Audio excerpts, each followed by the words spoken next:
Real discrimination అనేది ఈరోజు Brahmins పైనే కనిపిస్తుంది. అవును. బ్రాహ్మణులు హిందూ ధర్మాన్ని ప్రచారం చేశారంటారు కదా! హ్మ్. కానీ కాదు. సంచార జాతుల వాళ్ళు ప్రచారం చేశారు నిజానికి. ఓకే. ఈ రోజు గూడా ఆధ్యాత్మిక విద్య అందించడానికి చాలా గురుకులాలున్నాయి. అవును. వేద పాఠశాలలున్నాయి. కానీ ఎంతమంది పంపిస్తున్నారు? చాలా తక్కువ. బ్రాహ్మణులు విద్యను అందించలేదు అనేది అదొక అవాస్తవమైనటువంటి అంశం. నమస్తే అన్న. నమస్తే శివరాం. అన్న రీసెంట్‌గా బ్రాహ్మిన్స్ మీద సోషల్ మీడియాలో చాలా కామెంట్స్ వస్తున్నాయి. హుహు. దాంట్లో నేను గూడా చాలా వరకు చదివాను. ఓకే. ఏంటంటే హిస్టరీలో బ్రాహ్మిన్స్ వాళ్ళకి తప్ప మిగతా వాళ్ళకి విద్యను అందించలేదు అని అంటున్నారు. హ్మ్. ఇది ఎంతవరకు కరెక్ట్? మన దేశంలో బ్రిటిషోడు రాసినటువంటి చరిత్ర ఏదైతే ఉందో, హ్మ్. ఆ చరిత్ర అనేది ఈరోజు ప్రామాణికమైపోయింది. హ్మ్. కానీ లోతుగా వెళ్లి ఆలోచించడం అనేది చాలామంది మర్చిపోయారనమాట. అవును. నిజానికి బ్రాహ్మణుడు అంటే ఏంటిది? బ్రాహ్మణుడు అంటే జ్ఞానాన్ని తెలుసుకునే ప్రక్రియలో ఉన్నటువంటి వ్యక్తి అని అర్థం అనమాట. అవును. అంటే ఇక్కడ జ్ఞానం అంటే ఏంటిదంటే లైక్ ఈ ఫిజికాలిటీ ఏదైతే ఉందో లైక్ హ్మ్. అంటే ఈ ప్రకృతి ఏర్పడిన తీరు, ఈ క్రియేషన్ ఓకే. దీన్ని తెలుసుకోవడమే ఎడ్యుకేషన్ యాక్చువల్‌గా. అవును. అయితే ఇక్కడ బ్రాహ్మణుడు అంటే రకరకాల బ్రాహ్మణులు ఉంటారు. హ్మ్. కొందరేందంటే వేద విద్యను చదువుకునే వాళ్ళుంటారు. హ్మ్. వేద విద్య అంటే వేదం తెలుసుకోవాలి. ఓకే. సో, దీనికి ఆధ్యాత్మికత అనేది జోడించి ఉంటదనమాట. హ్మ్. ఇది గాకుండా మిగతా వృత్తి విద్య అనేది ఉంటది. ఓకే. ఇప్పుడు మనకు 1947లో మనకు స్వాతంత్రం వచ్చిందని అంటున్నాం కదా! అవును. సరే స్వాతంత్రానికంటే ముందు ఎన్ని రకాల జాబ్స్ అనేవి మన దేశంలో ఉండేవి? అవును. చాలా చాలా తక్కువ. తక్కువుంటాయి. అవునా? ఎప్పుడైతే ఈ గ్లోబలైజేషన్ ప్రాసెస్ స్టార్ట్ అయిందో, హ్మ్. అప్పుడు ఈ జాబ్స్ వస్తున్నాయన్నమాట. ఈ జాబ్స్ స్టార్ట్ అయినాయి. అవును. అంతకుముందు సాధారణంగా వ్యక్తులు దేనిపైన ఆధారపడి జీవించేవాళ్ళు? వ్యవసాయ వృత్తిపైనే ఆధారపడి జీవించేవాళ్ళు. ఎందుకంటే మనిషికి కావాల్సింది అతి ముఖ్యమైనది ఆహారమే. అవును. అంటే ఆహారాన్ని పండించడమే అప్పుడు వృత్తిగా ఉండేదన్నమాట. హ్మ్. సో, ఈ ఆహారాన్ని పండించడానికి ఏవేవైతే టూల్స్ అవసరం ఉంటాయో, సో, అట్లాంటివి తయారు చేస్తూ కొంతమంది ఆ వృత్తుల్లో ఉండేవారు. ఒక హ్మ్. గ్రామంలో రకరకాల వృత్తులు చేసేవారనమాట. సో, వీళ్ళందరూ గూడా దేనికోసం జేసేవారు? ఆహారాన్ని పండించుకొని, ఆ ఆహారాన్ని తినడానికి. ఓకే. ఒకప్పుడు వృత్తులనేవి ఈ విధంగానే అవును. ఉండేవి. ఒకప్పుడు అంటే ఈరోజు మనకు సాఫ్ట్‌వేర్ జాబ్స్ ఉన్నాయి. హ్మ్. అంతకుముందు సాఫ్ట్‌వేర్ జాబ్‌లున్నాయా? లేవు. లేవు. సో, వాళ్ళేందంటే వ్యవసాయం ఆధారంగానే వాళ్ళ యొక్క జీవన పద్ధతులనేవి అవును. ఉండేవి. ఇది గాకుండా ఇంకా కళలు, హ్మ్. ఓకే. ఇట్లాంటివి గూడా ఉండేవన్నమాట. లేకపోతే ఆర్కిటెక్చర్. హ్మ్. అయితే ఈరోజు ఏమంటున్నారు? బ్రాహ్మణులు ఇతరులకెవరికీ విద్యను అందించలేదు అనేటువంటి మాట మాట్లాడుతున్నారు. అవును. అంటే ఇప్పుడు మాట్లాడుతున్నటువంటి ఇప్పుడు ఎవరైతే బ్రాహ్మణులని అంటున్నారు గదా! హ్మ్. ఆ బ్రాహ్మణులంతా ఎవరు? వాళ్ళు ఆధ్యాత్మిక విద్య అందుకున్న వాళ్ళను బ్రాహ్మణులని మనం అంటున్నాం ఈ అవును. రోజుల్లో. హ్మ్. కానీ బ్రాహ్మణుల్లో కేవలం ఆధ్యాత్మిక విద్య అందుకునే వాళ్ళే గాదు. హ్మ్. ఫర్ ఎగ్జాంపుల్ మనం విశ్వ బ్రాహ్మణులని అంటున్నాం. అవునా? హ్మ్. అంటే ఏదైతే చేతి వృత్తి చేసేవాళ్ళు అంటే ఒక టూల్ యూజ్ జేసి ఏదైతే వృత్తి ఎంచుకున్న వాళ్ళుంటారో, అవును. సో వాళ్ళందరిని మనం విశ్వ బ్రాహ్మణులని అంటున్నాం. అవును. వడ్రంగి గాని, హ్మ్. అవసలి గాని, కమ్మరి హ్మ్. ఇట్లా రకరకాల వృత్తులు ఎంచుకున్న వాళ్ళు ఉన్నారు. అవును. అవునా? వీళ్ళు గూడా బ్రాహ్మణులే. హ్మ్. కాకపోతే వీళ్ళొక స్కిల్ ఆధారితమైనటువంటి విద్యను అందుకున్న వాళ్ళు వీళ్ళు. ఓకే. ఇంకొందరు నాయి బ్రాహ్మణులని అంటారు. హ్మ్. నాయి బ్రాహ్మణులు అంటే అది గూడా ఒక స్కిల్. ఓకే. అంటే హెయిర్ కట్ జేస్తారు గదా! అవునవును. అవును. సో, అది గూడా ఒక స్కిల్ అన్నమాట. సో, హ్మ్. అదొక రకమైనటువంటి విద్య. ఓకే. మనము విద్య అనగానే కేవలము పుస్తకాల్లో రాసున్నది, తర్వాత దాని ఆధారంగా మనకు జాబ్స్ వస్తే అది మాత్రం విద్యలాగా మనం జూస్తున్నాం. అవును. కానీ వెనకటికి విద్య అంటే ఏంటిది? వెనకటికి విద్య అంటే నువ్వు జీవించడానికి నీకంటూ ఒక ప్రత్యేకమైనటువంటి వృత్తి గావాలి. ఓకే. సో, ఆ వృత్తి ఆధారంగా ఒకప్పుడు చాలామంది జీవించారు.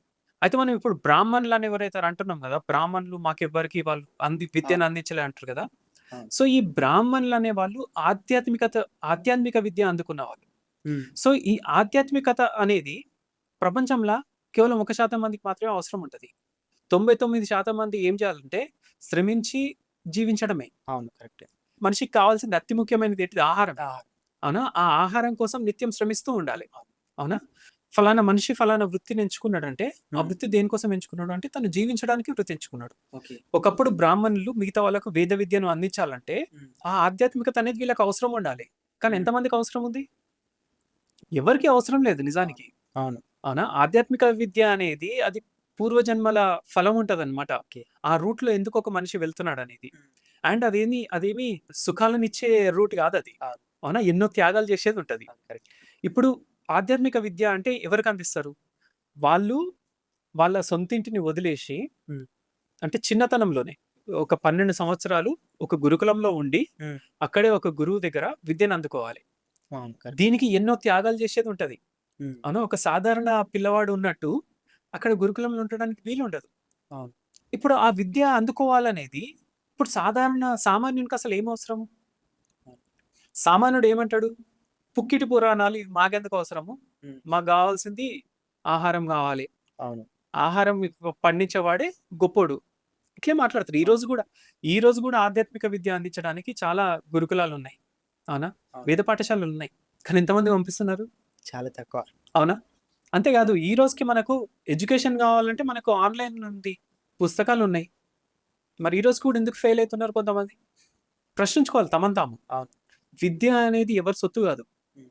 విద్య అనేది ప్రతి ఒక్కరికి అది అందుకోవాలనుంటే వస్తది. అందుకనే శిష్యుడు సిద్ధంగా ఉంటే మాత్రమే గురువు విద్యను బోధించగలడు. ఓకే. శిష్యుడు సిద్ధంగా లేకుంటే గురువు చెప్పలేడు. అవును. ఎందుకంటే ఒకరి ఇంట్రెస్టే గదా! హ్మ్. ఒకరి ఇంట్రెస్ట్ అనేది అదొక స్కిల్ నేర్చుకోవడానికి ఆస్కారం ఉంటది. ఎగ్జాక్ట్. ఫస్ట్ అతనికి ఇంట్రెస్టే లేనప్పుడు స్కిల్ ఏడికెళ్ళొస్తది? అవును. కాబట్టి బ్రాహ్మణులు విద్యను అందించలేదు అనేది అదొక అవాస్తవమైనటువంటి అంశం. ఓకే. అవునా? సాధారణంగా గ్రామాలలో చాలా గురుకులాలుండేవి. హ్మ్. అవును. గురుకులాలంటే మనిషికి ఒకప్పుడు కావాల్సినటువంటి విద్య ఏందంటే, అంటే లైక్ ఈ అక్షరాస్యతకు సంబంధించినటువంటి విద్య ఏందంటే, హ్మ్. నువ్వు ఫలానా అంశాన్ని చదవగలగడం, ఓకే. రాయగలగడం. హ్మ్. అంతే గదా! సో, అవును. దీన్నే లిటరసీ అంటారు. అవును. నీకు జాబొస్తే అది లిటరసీకి సంబంధించింది గాదు. కాదు. మనం అవును. చదవగలగడం, రాయగలగడం ఇది లిటరసీ అంటారనమాట. హ్మ్. సో, ఒకప్పుడు ఇది అందరికీ ఉండేది. హ్మ్. బ్రిటిషర్స్ రాకముందు మన ఓకే. భారతదేశంలో ఉండే చాలా మంది ఇప్పుడు చాలా వృత్తుల వారికి హ్మ్. ఎడ్యుకేషన్ ఉంటేనే అంటే లిటరసీ ఉంటేనే వాళ్ళ వృత్తిని చేయగలరు. ఉదాహరణకు ఇప్పుడు మనము ఒక నేత కార్మికుడిని తీసుకుందాం. హ్మ్. నేత కార్మికుడు బట్టను కుట్టాలంటే తనకు కొలతలు తీసుకోవాలి. అవును. కొలతలు తీసుకోవాలంటే సంఖ్యలు తెలిసుండాలి. మరి అవును. సంఖ్యలు తెలియాలి. తెలిసుండడము అది విద్య గాదా? విద్య. విద్యనే గదా! అవును. విద్య. తర్వాత ఇప్పుడు ఒక శిల్ప కళాకారుడున్నాడు. హ్మ్. శిల్ప కళాకారుడు ఒక రామాయణం అంశాన్ని ఒక గుడి వాల్ పైన చెక్కాలంటే చెక్కుతున్నాడు. విద్య ఖచ్చితంగా అవసరమే. అది చెక్కుతున్నాడంటే తనకు విద్య వచ్చుండాలి అవును. గదా! అంటే వచ్చుండాలి. లైక్ ఒకటేదైనా చదివి ఉండాలి. అవును. అవునా? ఒకరు చెప్తే తను తెలుసుకొనుండాలి. హ్మ్. ఇది గూడా విద్యనే. అవును.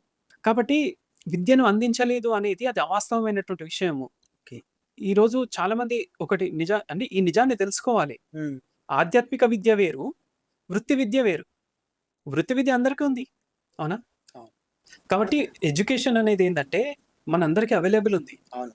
కానీ అందిపుచ్చుకోవడానికి ఒకప్పుడు అవసరం లేకుండే. అవును. కానీ ఇప్పుడు అవసరం ఉంది. చాలా.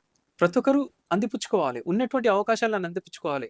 చరిత్రలో ఎవరో చెప్పిన దాన్ని గుడ్డిగా నమ్మి, ఈ బ్రాహ్మణుల పైన ప్రత్యేకంగా టార్గెట్ చేసి, హిందువుల్లో ఒక చీలికలు తీసుకురావాలి అనేటువంటి ప్రయత్నం చాలా జరుగుతుంది. అవును.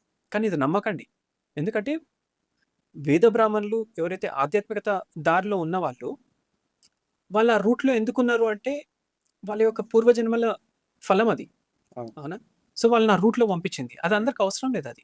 అవును. ఈ రోజుల్లో గూడా బ్రాహ్మణుడి కడుపులో పుట్టినటువంటి పిల్లవాడు హ్మ్. బ్రాహ్మణుడే అవ్వాల్సినటువంటి అవసరం లేదు. అవును. గుణకర్మల ఆధారంగా అతను ఒక క్షత్రియుడు కూడా గావచ్చు, లేదా ఒక శ్రామికుడు గావచ్చు, లేకపోతే ఒక వైశ్యుడు గావచ్చు, ఏదైనా గావచ్చు. ఒకప్పుడు బ్రాహ్మణులేందంటే తమకు పుట్టినటువంటి పిల్లలను మళ్ళీ అదే వేద పాఠశాలకు పంపించిండ్రు. హ్మ్. అవును. కానీ తండ్రి గూడా తన పిల్లవాడిని అన్నేళ్ళు అక్కడికి పంపించాలంటే అతను గూడా ఎంత త్యాగం చేస్తున్నట్టు? అవును. ఒక చాలా. సామాన్యుడికి ఇది చేయబుద్ధి గాదిది. కరెక్ట్. కానీ ఒక బ్రాహ్మణుడు ఎందుకు జేస్తున్నాడు? తన పిల్లవాడి నా నుంచే వచ్చిండు. హ్మ్. కాబట్టి అతనొక అవసరం కోసం వచ్చిండు. హ్మ్. ఓకే. వేద జ్ఞానాన్ని అందుకోవాలి. ఒక మోక్ష మార్గాన్ని నడవాలి. అవును. అట్లా గూడా ఉంటది గదా! ఎగ్జాక్ట్‌లీ. సో, ఆ రకంగా ఒకప్పుడు విద్య అనేది ఉండేదనమాట. హ్మ్. అయితే ఈరోజు మనకు ఎన్నో అవకాశాలున్నాయి. అవును. మనకి ఇంటర్నెట్ ఉంది ఎడ్యుకేషన్ కోసం. అవును. నీకొకరు చెప్పాల్సిన అవసరం లేదు. హ్మ్. పుస్తకాలున్నాయి. అవును. కాకపోతే గురుముఖంగా ఎందుకు నేర్చుకోవాలంటే, గురువు అనేవాడు ఎప్పుడైనా మనకి ఇన్‌స్పిరేషన్ ఇస్తాడు. ఓకే. అవునా? గూగుల్ అనేది ఇన్ఫర్మేషన్ ఇస్తది. గురువు అనేవాడు ఇన్‌స్పిరేషన్ ఇన్‌స్పిరేషన్ ఇస్తాడు. ఇస్తాడు. ఓకే. కాబట్టి మనం గూగుల్‌లో ఎంత నేర్చుకున్నా అది వ్యర్థం. హ్మ్. గురుముఖంగానే ఏదైనా నేర్చుకోవాలి. ఓకే. అన్న ఇప్పుడు మన మూవీస్‌లో చూసుకుంటే చాలా వరకు బ్రాహ్మిన్స్‌ని ఒక కామెడీ క్యారెక్టర్‌గా చూపిస్తున్నారు. అండ్ ప్రతి ఆల్మోస్ట్ అన్ని మూవీస్‌లో ఇంతే. ఎందుకని? అంటే ఓన్లీ ఆ బ్రాహ్మిన్స్ మీద ఎందుకని అట్లా అంటే బ్రాహ్మిన్ అంటే ఒక కామెడీ మెటీరియల్ అయిపోయింది. చాలా మూవీస్‌లో చూసుకున్నట్టయితే. దీని గురించి ఏమంటారు మీరు? సినిమాలు తీసేటప్పుడు మనకు పలు రకాల క్యారెక్టర్‌లుంటాయి. ఈ క్యారెక్టర్‌లో ఒక్కొక్కరు ఒక్కొక్క వృత్తికి సంబంధించిన వాళ్ళుంటారు. ఓకే. ఒక్కోసారి ఆటో నడిపే వ్యక్తి పైన గూడా కామెడీ ఉంటది. అవును. ఒక్కోసారి ఇంట్లో పని చేసే పని మనిషి పైన గూడా కామెడీ ఉంటది. హ్మ్. గుడిలో పూజారి పైన గూడా కామెడీ ఉంటది. అవును. సో, అన్ని రకాల వృత్తుల వారిపైన కామెడీ సృష్టించడం అనేది సినిమా వాళ్ళు చేస్తారు. ఓకే. అన్నంత మాత్రాన వాళ్ళేదో ఒక వీళ్ళను నెగెటివ్‌గా చూపించాలి అనుకుంటున్నారని ఏమి అనుకోవద్దు. ఓకే. కాకపోతే ఏంటంటే, ఒక విషయం మాత్రం నేను స్పష్టంగా చెప్పగలను. ఏంటంటే, బ్రాహ్మిన్స్ అనేవాళ్ళు లైక్ పంచింగ్ బ్యాగ్ లాగా అయిపోయారనమాట ప్రస్తుతం. అంటే ఈ రోజుల్లో. ఎందుకంటే మిగతా సమాజంలో ఎవరిపైనైనా ఫలానా రకాల ఎవరైనా కామెడీ చేశారనుకోండి, హ్మ్. వెంటనే రియాక్షన్ ఉంటది సమాజం నుంచి. అవును. కానీ బ్రాహ్మిన్స్ పైన చేస్తే బ్రాహ్మిన్స్ దాన్ని లేదు. పెద్దగా ఏమంటారు సీరియస్‌గా ఏం తీసుకోరు. అవును. పట్టించుకోరు. లైట్‌గా తీసుకుంటారు. యాక్చువల్‌గా ఆహ్, మే అంటే ప్రతి ఒక్కరు ఇట్లే ఉండాలి. హ్మ్. అంటే ప్రతిదాన్ని ఎక్కువ సీరియస్‌గా తీసుకోకుండా ఉండాలనమాట. ఎందుకంటే బ్రాహ్మిన్స్‌లలో గూడా హాస్యాన్ని పుట్టించే వాళ్ళుంటారు. అవును. అదేం తప్పేం లేదు. కాకపోతే ఏందంటే దానికంటూ గూడా ఒక లిమిట్ అనేది ఉంటది. హ్మ్. ఆ లిమిట్‌ని దాటొద్దనమాట. ఓకే.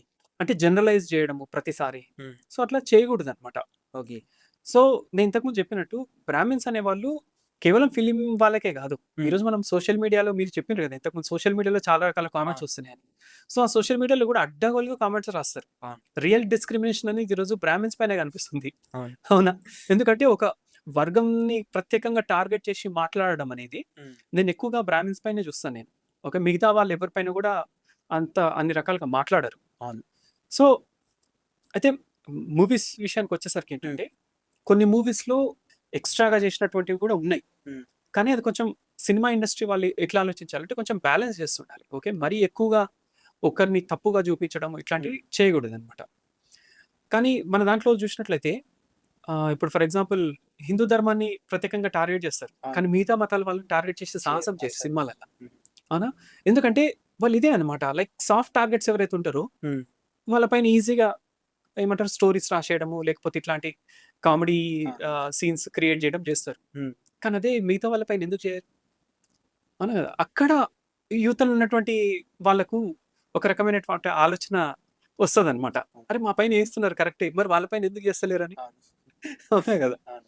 సో, ఈ రకంగా సమాజంలో లేనివి హ్మ్. తీసుకొచ్చి సృష్టించి చేయడం అనమాట. ఓకే. లేదు మీరు ఫలానా వాళ్ళ పైన మీరు కామెడీ స్కెచ్ చేయాలనుకుంటున్నారు. హ్మ్. ఓకే. That's fine. కాకపోతే అది మిగతా వాళ్ళ పైన కూడా చేయాలి. అవును. అవునా? కేవలం హిందువుల విశ్వాసాల పైన మేము చేస్తాము. మిగతా వాళ్ళు చేయమంటే అది సరైంది కాదు కదా! కాదు. సో, బ్రాహ్మణుల పైన కామెడీ చేసినంత మాత్రాన అదేదో పెద్ద వాళ్ళు తప్పు చేస్తున్నట్టని మనమేం అనుకోవద్దు. హ్మ్. ఎందుకంటే వాళ్ళు కూడా ఈజీగానే తీసుకుంటారు. బ్రాహ్మిన్స్ విషయానికొచ్చేసరికి వాళ్ళు ఆల్రెడీ అంటే లైక్ రియల్‌గా వాళ్ళు ఆధ్యాత్మిక విద్యను అందుకున్న వాళ్ళైతే, హ్మ్. వాళ్ళు ఇట్లాంటి అంశాలను పెద్దగా భూతద్దాలు పెట్టి ఏం చూడరు వాళ్ళు. ఓకే. అవునా? వాళ్ళు మిగతా విషయాల పైన ఆలోచిస్తారు. అంటే విద్యాపరంగా, హ్మ్. లేకపోతే కెరియర్ పరంగా ఈ అంశాల పైన ఓకే. చాలా ఎక్కువ ఆలోచిస్తారు. హ్మ్. కానీ ఇట్లాంటి చిన్న చిన్న అంశాల పైన వాళ్ళు ఎక్కువగా దృష్టి పెట్టరు. ఓకే. కానీ మనం ఆలోచిస్తే మనకి ఈ విధంగా అనిపిస్తది. లైక్ ఏందంటే, మన విశ్వాసాలను ప్రత్యేకంగా టార్గెట్ చేయడం. హ్మ్. ఇట్లాంటివి కొంచెం సినిమాల్లో చేస్తున్నారు. అంటే అవును. ఇప్పుడే గాదు లైక్ అంటే ఈ మధ్యన కొంచెం నిజం చెప్పాలంటే మన హిందూ ధర్మం గురించి కొంచెం మంచిగా చూపించే సినిమాలొస్తున్నాయి అవును. ఈ మధ్యన. కానీ ఇదివరకు ఒక 2, 3 దశాబ్దాల క్రితం నుంచయితే కొంచెం ఏమంటారు ఎక్కువగా టార్గెట్ చేషిర్రు. అవును. మన హిందూ ధర్మాన్ని, మన చాలా విశ్వాసాలను, ఎక్కువ. మన దేవుళ్ళ పైన హ్మ్. చాలా రకాలుగా టార్గెట్ చేషిండ్రు. కానీ ఇప్పుడది కొంచెం తగ్గుముఖం పడుతుంది. ఎందుకంటే హిందువుల్లో చైతన్యం వచ్చింది కదా ఇప్పుడు. అవును. అన్న ఇప్పుడు బ్రాహ్మణ్స్‌ని ఎందుకు ఇంతగానం టార్గెట్ జేయడం? అంటే దీని వెనకాల ఏమన్నా రీజన్ ఏమన్నా ఉంటదా? మన భారతదేశంలో హ్మ్. వైదిక విద్య ఉంది గదా! అవును. ఈ వేదాలు గాని, లేకపోతే హ్మ్. ఉపనిషత్తులు గాని, వివిధ శాస్త్రాలు గాని, హ్మ్. వీటికి సంబంధించినటువంటి విద్యను హ్మ్. బ్రాహ్మణులనేవాళ్ళు ఒక తరం తర్వాత ఇంకో తరము వాళ్ళు అందించారనమాట. హ్మ్. ఒక తరం నుంచి ఇంకో తరానికి అందించారు. సో, అదిప్పుడు సజీవంగా ఉండడానికి కారణము బ్రాహ్మణులు. అంటే ఓకే. ఎవరైతే ఈ జ్ఞానాన్ని అందిపుచ్చుకోవడానికి అందిపుచ్చుకుంటున్నారు. సిద్ధంగా ఉండేవాళ్ళుంటారు కదా! ఓకే. వాళ్ళు బ్రాహ్మణులు. హ్మ్. నేను బ్రాహ్మణులంటే ఒక కుటుంబంలో పుట్టినటువంటి వ్యక్తులని నేను అనట్లేను. ఓకే. సో, ఈ ఈ ఏమంటారు ఒక తరం నుంచి ఇంకో తరము ఈ విద్యను అందిపుచ్చుకొని వాళ్ళు ఇప్పటి వరకు తీసుకొనొచ్చిండ్రు. హ్మ్. మధ్యలో ఎన్నో గ్రంథాలు కోల్పోయినాం మనం. ఓకే. అయినా గూడా ఏందంటే వాళ్ళు మైండ్‌లో మెమరీలో పెట్టుకొని వాటిని నెక్స్ట్ తరానికి అందించిండ్రు. హ్మ్. సో, ఇట్లా మనకంటూ ఒక ఇంటెలెక్చువలిజం అనేది తయారైందనమాట మన ఓకే. భారతదేశంలో. హ్మ్. ఈరోజు మన భారతదేశాన్ని హ్మ్. విచ్ఛిన్నం చేయాలంటే అంటే బయట ఉండేటువంటి శక్తులకు హ్మ్. బ్రాహ్మిన్స్ ఒక టార్గెట్‌గా వాళ్ళకి దొరికిరనమాట. ఓకే. బ్రాహ్మిన్ కమ్యూనిటీని టార్గెట్ చేసి, హ్మ్. ఇంటలెక్చువలిజంని ఎప్పుడైతే టార్గెట్ చేసి, దాన్ని డిస్‌మాంటిల్ చేస్తామో, అప్పుడు హ్మ్. భారతదేశం కుప్పకూలిపోతది. వాళ్ళు ఒక లక్ష్యం పెట్టుకొని హ్మ్. బ్రాహ్మిన్స్‌ని స్పెసిఫిక్‌గా టార్గెట్ చేయడం. ప్రతిసారి బ్రాహ్మణికల్ అనేటువంటి వర్డ్ యూజ్ చేయడము. హ్మ్. లేకపోతే బ్రాహ్మణికల్ పాట్రియార్కీ అని యూజ్ చేయడము. ఓకే. సో, ఇట్లాంటివి చాలా చేస్తున్నారనమాట. అవును. సో, వాళ్ళొక ఈజీగా ఏందంటే ఈజీ టార్గెట్స్ అయిండ్రు. హ్మ్. ఎందుకంటే వాళ్ళు రివర్స్ ఏది మాట్లాడరు కదా! అవును. వాళ్ళు సోషల్ మీడియాలో గాని, లేకపోతే ఈరోజు న్యూస్ పేపర్‌లో గాని డైరెక్ట్‌గా టార్గెట్ చేస్తారు ఒక కమ్యూనిటీని. బ్రాహ్మిన్ కమ్యూనిటీని డైరెక్ట్ టార్గెట్ అవును. చేస్తారు. డైరెక్ట్ టార్గెట్ చేస్తారు. కానీ ఇన్ రిటర్న్ వీళ్ళేమనరు. ఏమనరు. ప్రతిదానికి మనం కుక్క మురిగిందని మనం రివర్స్ మురగాల్సిన అవసరం లేదు కదా! అవును. సేమ్ ఆ విధంగా ఏందంటే బ్రాహ్మిన్ కమ్యూనిటీని చాలా ఎక్కువగా టార్గెట్ చేస్తున్నారు. హ్మ్. కానీ ఇన్ రిటర్న్‌గా ఆ కమ్యూనిటీ నుంచి ఆ రియాక్షన్ ఏం లేదు. ఓకే. ఓకే.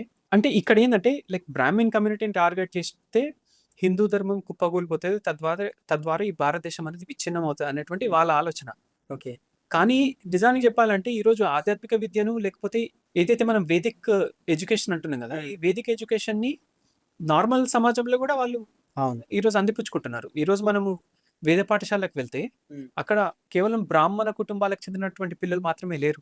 హ్మ్. అవును. చాలా మిగతా వేరే వర్గాలకు ఆ! చెందినటువంటి పిల్లలు గూడా ఉన్నారు. ఉన్నారు. అవునా? ఆడపిల్లలు నేర్చుకుంటున్నారిప్పుడు. అవును. కాబట్టి ప్రత్యేకంగా బ్రాహ్మిన్ కమ్యూనిటీని మేము టార్గెట్ చేస్తే, హ్మ్.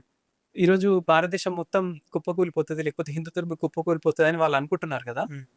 అట్లా ఏమి గాదు. ఎందుకంటే మిగతా వాళ్ళ దగ్గర కూడా ఈరోజు విద్య అనేది ఉంది. ఓకే. ఓకే. ఒకప్పుడు విద్య అనేది అవసరం లేదేమో. కానీ హ్మ్. ఈరోజు విద్య అనేది అవసరం. అవును. ఎందుకంటే ఒక ప్రొఫెషనల్ లైఫ్ కోసం, అంటే ఒక కెరియర్‌ని బిల్డ్ చేసుకోవడం కోసం, హ్మ్. లేకపోతే ఈరోజు ఉన్నటువంటి సమాజ అవసరాల కోసం ఈరోజు విద్య అవసరం. హ్మ్. కాబట్టి అండ్ ఆధ్యాత్మిక విద్యను అందిపుచ్చుకోవడానికి ఈరోజు అంటే మిగతా వాళ్ళు కూడా సుముఖంగా ఉన్నారు గాబట్టి, అవును. సో, బ్రాహ్మిన్స్‌ని ప్రత్యేకంగా టార్గెట్ చేసినంత మాత్రాన వాళ్ళు అనుకున్నటువంటి లక్ష్యము ఈరోజు చేరుకోలేరు. ఓకే. అన్న నాకొక చిన్న డౌటొచ్చింది.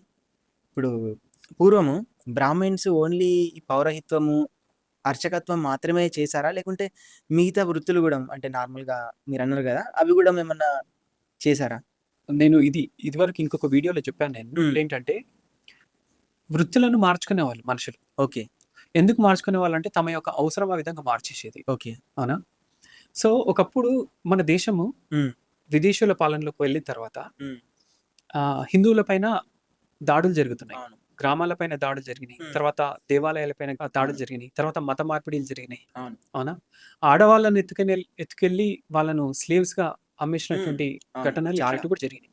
సో, ఈ సమయంలో ఏమైందంటే హ్మ్. చాలామంది ఇతర ప్రాంతాలకు వెళ్ళాల్సినటువంటి అవసరం పడ్డది. అవునా? సంచారం చేయాల్సినటువంటి అవసరం పడ్డది. అంటే ఓకే. తమ బ్రతుకు తెరువు కోసము ఇతర ప్రాంతాలకు వెళ్ళాల్సినటువంటి అవసరం పడ్డది. ఓకే. సో, అందులో బ్రాహ్మణులు గూడా ఉన్నారు. హ్మ్. అవునా? ఎందుకంటే వాళ్ళకి గూడా ఆహారం అనేది అవసరం. అవును. అవునా? బ్రతకాలంటే ఆహారం. నీకు కేవలం వేద విద్య వచ్చినంత మాత్రాన హ్మ్. తిండి పెడతదా? లేదు. లేదు గదా! అవును. నువ్వు ఖచ్చితంగా నువ్వేదైనా శ్రమ పడాల్సిందే. హ్మ్. కాబట్టి ఒకప్పుడు వాళ్ళు కూడా సంచారం జేసిండ్రు. ఓకే. సో, ఈ సంచారం చేస్తున్నప్పుడు వాళ్ళు బుర్రకథలు చెప్పడం గాని, హ్మ్. లేకపోతే హరికథలు చెప్పడం గాని, ఓకే. ఈ వృత్తిని గూడా ఎంచుకున్నారు. ఓకే. అవునా? హ్మ్. సో, గ్రామానికి తిరిగి హ్మ్. ఈరోజు మనము బ్రాహ్మణులు హిందూ ధర్మాన్ని ప్రచారం చేశారంటారు గదా! హ్మ్. కానీ కాదు. సంచార జాతుల వాళ్ళు ప్రచారం చేశారు నిజానికి. ఓకే. అవునా? హ్మ్. గ్రామానికొచ్చి వాళ్ళు ఆహ్, ఏమంటారు నాటకాలేయడం గాని, హ్మ్. లేకపోతే కథలు చెప్పడం గాని, హ్మ్. ఇవంతా బ్రాహ్మణులు జేయలేదు. అంటే ఓకే. ఈరోజు మనం ఎవరైతే బ్రాహ్మణులు అన్నట్టు హ్మ్. వాళ్ళు చేయలేదు. అవును. సంచార జాతుల వాళ్ళు చేశారు. ఓకే. అవునా? గ్రామానికి తిరిగి వాళ్ళు చేశారు వాళ్ళు. హ్మ్. అదొక వృత్తిలాగా వాళ్ళు ఏర్పాటు చేసుకున్నారు. హ్మ్. ఎవరు బ్రాహ్మణులే. ఓకే. అవునా? నీకు వేద విద్య అందింది. నీ బ్రతుకు తెరువు కోసం నువ్వు ఇతర ప్రాంతాలకు వెళ్ళాల్సినటువంటి అవసరం పడ్డది. హ్మ్. ఆ అవసరం నిన్నెట్లా మార్చేసిందంటే, నువ్వు ఒక వృత్తిని ఎంచుకునే విధంగా మార్చేసింది. హ్మ్. ఏ విధంగా అంటే ఇలా అన్నమాట. ఓకే. ఇంకొకటి ఒక బ్రాహ్మణుడున్నాడు. హ్మ్. ఆ బ్రాహ్మణుడి కడుపులో పుట్టినటువంటి పిల్లవాడు హ్మ్. ఖచ్చితంగా బ్రాహ్మణుడే అవ్వాల్సినటువంటి అవసరం లేదు. అవునా? అతనొక క్షత్రియుడవ్వచ్చు. ఓకే. లేదా అతనొక శ్రామికుడవ్వచ్చు. హ్మ్. ఒకప్పుడు బ్రాహ్మణులు హ్మ్. తనకిద్దరు కొడుకులు పుట్టారనుకోండి. అవును. ఒకడేమో విద్యను అందిపుచ్చుకోవడానికి ఆసక్తి గలవాడు ఓకే. ఉన్నాడు. హ్మ్. ఇంకొకడేమో ఆ ఆసక్తి లేదనుకుందాం. హ్మ్. ఈ ఆసక్తి లేనివాడు బ్రాహ్మణుడు ఎట్లయితాడు? అవును. తన బ్రతుకు తెరువు కోసం తనకంటూ ఒక వృత్తిని ఎంచుకోవాల్సిందే. హ్మ్. సో, ఆ సమయంలో అతను ఒక కర్షకుడు అయ్యుండేమో. ఓకే. ఎందుకంటే మనిషి అవసరం అనేది తను ఫలానా వృత్తిని ఎంచుకునే విధంగా తయారు చేస్తది. హ్మ్. సో, ఈ రకంగా బ్రాహ్మణులు అనేవాళ్ళు కేవలము అర్చకత్వము లేకపోతే పౌరోహిత్యం మాత్రమే చేశారనేది అబద్ధం. ఓకే. అంటే కొందరు ఎంచుకున్నారు. హ్మ్. తర్వాత కుటుంబ వంశపారంపర్యంగా గూడా కొందరు ఎంచుకున్నారు. ఓకే. అవునా? కానీ తనకు పుట్టినటువంటి అందరి పిల్లలు అదే వృత్తిలో ఉన్నారు అనేది అది కరెక్ట్ గాదు. హ్మ్. ఎందుకంటే మారుతున్నటువంటి పరిస్థితులకు అనుగుణంగా ఆ! వ్యక్తులు తమ వృత్తులను గూడా మార్చుకుంటారు. అవును. ఓకే అన్న. మనం మాట్లాడుకున్న టాపిక్‌లో చాలా మంచి ఇన్ఫర్మేషన్ ఉంది. మళ్ళీ ఒక మంచి ఇంట్రెస్టింగ్ టాపిక్ మీద మళ్ళీ మనం డిస్కస్ చేద్దాం. తప్పకుండా. ఓకే అన్న. థాంక్ యూ అన్న. థాంక్ జై you. Sriram. Thank you Shivaram.